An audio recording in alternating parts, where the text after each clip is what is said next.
Hi and thank you for clicking on this video. My name is Phil, aka Phil, and today I have a short POV session with my Leica M9 while taking some pictures in the rain. If you ask yourself why I take the risk to shoot with the Leica M camera in the rain, since these cameras are not weather sealed, check my video about my specific Leica M9. Then you will understand why I'm willing to take this risk. If you are a regular viewer on this channel, first of all, thank you very much. And you might already know that I like to use this time while walking my daughter to sleep. I also want to use that time to take some pictures and record some videos for my channel. Therefore you might recognize most of the scenes, but I hope you will still enjoy it, since I use every time a different camera, and this time I will also do some slight commenting. So sit back, relax and enjoy.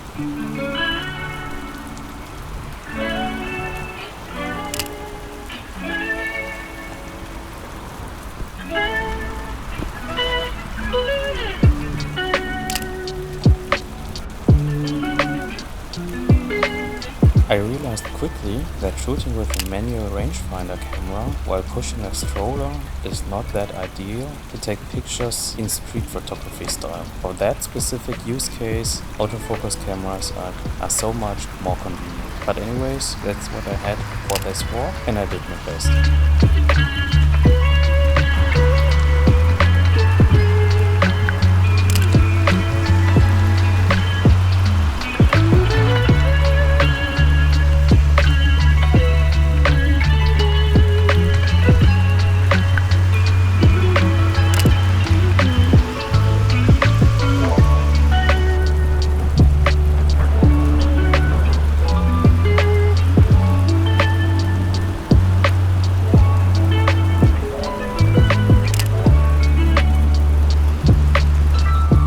Shooting street photography, I'm still a lot in my head, thinking what people might say if I point the camera directly into their faces. That's why you see a lot of shots like these, where I take pictures from people's back. I still don't have the courage, especially with a 35mm focal length.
guy in the next picture is the prime example of my shyness or lack of courage, pointing the camera directly in front of the subject. I saw this person eating ice cream during this rain and I thought that would make a great picture, but as I mentioned, I didn't have the courage to take the picture in front of him.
If you watch until this point, thank you very much for your time watching. You are the one who deserves the like. If you want to support my small little channel, you can buy me a coffee via the link below or check the affiliate links also below in the description. And if you want to see more videos of my channel, just click on these ones.